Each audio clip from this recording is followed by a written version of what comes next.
Hello दोस्तों, PhD का एक नया नोटिफिकेशन स्टार्ट हो गया है जो कि ट्रिपल आईटी कोट्टयम से है। दोस्तों ये केरला के अंदर है। इन्होंने पीएचडी सेशन के लिए आवेदन मांगा है 2025 सेशन के लिए, जनवरी के लिए। और दोस्तों इन्होंने यहाँ पर एप्लीकेशन फॉर्म की स्टार्टिंग डेट 18 अक्टूबर से फॉर्म स्टार्ट हो गया है और दोस्तों ये 30 नवंबर तक स्टार्ट रहेगा और इसका रिटन टेस्ट और इंटरव्यू 11 से 18 दिसंबर रहने वाला है। और दोस्तों इन्होंने यहाँ पर कुछ नीचे मेजर रिसर्च एरिया बताए हैं। ये डिपार्टमेंट देख सकते हैं, कंप्यूटर साइंस एंड इंजीनियरिंग।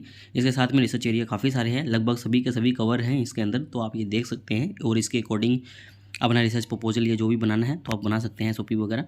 और दोस्तों यहाँ पर इलेक्ट्रॉनिक्स एंड कम्युनिकेशन इंजीनियरिंग के लिए भी बताया है ऐसे ही, और आगे कंप्यूटेशनल मैथमेटिक्स के लिए बताया है। तो ये रिसर्च एरिया इनके साथ में ही दिए हुए हैं। और दोस्तों यहाँ पर इन्होंने पीएचडी एडमिशन की कैटेगरीज बताई गई है स्टूडेंट्स के लिए। तो आप देख सकते हैं, पहली कैटेगरी है स्कॉलरशिप होल्डर के लिए जो कि फुल टाइम के लिए रहेगी। जिनके पास में कोई इंस्पायर, सीएसआईआर, यूजीसी, एनबीएचएम की कोई स्कॉलरशिप है तो वो यहाँ पर आवेदन कर सकते हैं फर्स्ट कैटेगरी के अंदर। दूसरा स्पॉन्सर्ड फुल टाइम के अंदर जो किसी आर&डी ऑर्गेनाइजेशन, एकेडमिक इंस्टीट्यूशन वगैरह से किसी से भी फंडेड हो यहाँ पर। और साथ में दोस्तों यहाँ पर ये लिखा हुआ है कि रेगुलर एम्प्लॉई हो स्पॉन्सर्ड ऑर्गेनाइजेशन से लास्ट 1 ईयर के लिए प्रोफेशनल एक्सपीरियंस हो उनके पास में। तो ये अच्छे से रीड आउट कर लीजिएगा, इनकी एलिजिबिलिटी के अंदर ही आते हैं ये सब चीज़ें। तो आप स्पॉन्सर्ड फुल टाइम के अंदर आवेदन कर सकते हैं। तीसरी कैटेगरी इन्होंने सेल्फ फाइनेंस बताई है जो कि फुल टाइम के लिए। तो इसके अंदर कि आप यदि आपको फाइनेंशियल असिस्टेंटशिप नहीं दी जाएगी, आपको अपनी तरफ से ही आप सेल्फ फाइनेंस है तो आप कर सकते हैं इसके अंदर आवेदन। और एक्सटर्नल रजिस्ट्रेंट भी है इसके अंदर कि यदि कोई वर्किंग है इंडस्ट्रीज़ वगैरह के अंदर, रिसर्च ऑर्गेनाइजेशन वगैरह के अंदर, तो भी आप इसके अंदर आवेदन कर सकते हैं। तो साथ में इनके यहाँ पर एलिजिबिलिटी क्राइटेरिया लिखे हुए हैं, तो आप ये देख सकते हैं एलिजिबिलिटी क्राइटेरिया क्या रहने वाला है। तो कंप्यूटर साइंस एंड इंजीनियरिंग के अंदर इन्होंने बताया कि आपके पास में मास्टर डिग्री हो कंप्यूटर साइंस एंड इंजीनियरिंग के अंदर, या इन्फॉर्मेशन टेक्नोलॉजी के अंदर, या mathematics, statics, computer science, computer application, electronics and communication engineering, electrical and electronics engineering, या इसके कोई इक्विवेलेंट डिग्री हो। सीजीपीए यहाँ पर बताई गई है कि मिनिमम 6.5 सीजीपीए होनी चाहिए 10 पॉइंट स्केल के हिसाब से, यानी कि 60% मार्क्स आपके हो। और यदि आप 4 ईयर की बैचलर डिग्री के साथ में आवेदन करना चाहते हैं तो आपके पास में कंप्यूटर साइंस की इंजीनियरिंग की डिग्री हो, यही रेलेवेंट सब्जेक्ट से आईटी के अंदर हो, इलेक्ट्रॉनिक्स के अंदर हो, या अदर जो भी मैथमेटिक्स या इसके इक्विवेलेंट हो होनी चाहिए। बट 8.0 सीजीपीए होनी चाहिए, मिनिमम 75% मार्क्स आपके होने चाहिए।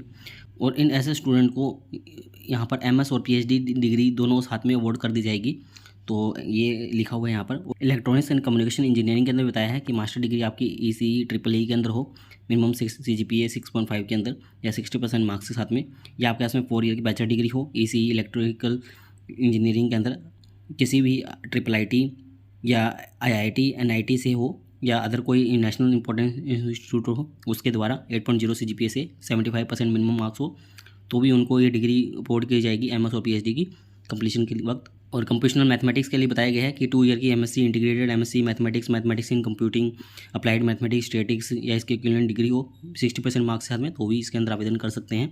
दोस्तों एप्लीकेशन फ़ीस की बात करें तो यहाँ पर बताया गया है कि 1,000 रुपये एप्लीकेशन फ़ीस रहने वाला है और 500 रुपये यहाँ पर SC ST PWD के लिए बताया गया है। बाकी जो जनरल OBC है उनके लिए 1,000 ही रहने वाला है, और 500 रुपये फीमेल कैंडिडेट के लिए भी रहने वाला है।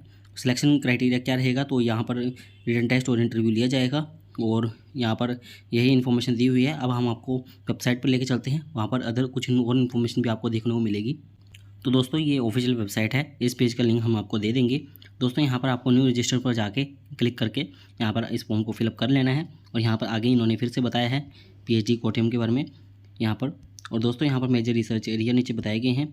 और दोस्तों आगे नीचे आपको और इन्फॉर्मेशन देखने को मिलेगी, ये आप रीड आउट कर सकते हैं। स्कॉलर्स के लिए फीस स्ट्रक्चर क्या रहने वाला है, रेगुलेशन सपोर्ट, आगे पूरी डिटेल आपको यहाँ पर देखने को मिलेगी। और यदि आपको कोई इन्फॉर्मेशन चाहिए तो आप इनसे कॉन्टैक्ट कर सकते हैं, या आपको ईमेल और मोबाइल नंबर दिए हुए हैं। दोस्तों आप ऊपर जाते हैं तो आपको सबसे ऊपर में यहाँ पर आपको देखने को मिलेगा कि पूरी इन्फॉर्मेशन इनके रिगार्डिंग हम आपको दिखा देते हैं।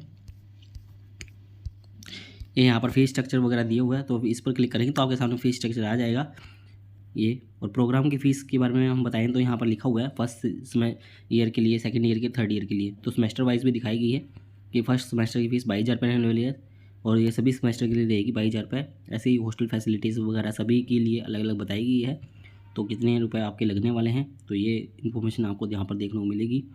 और रेगुलेशंस भी यहाँ पर बताए हुए हैं, तो हम इनसे देख सकते हैं और इसके अकॉर्डिंग अपनी तैयारी भी कर सकते हैं। दोस्तों उम्मीद करते हैं आपको हमारे द्वारा दी गई जानकारी अच्छी लगी होगी। यदि आपको हमारे द्वारा दी गई जानकारी अच्छी लगी हो तो आप हमारे चैनल को सब्सक्राइब कर सकते हैं और आप हमसे टेलीग्राम पर भी जुड़ सकते हैं ऐसे ही पीएचडी से रिलेटेड नए अपडेट के लिए।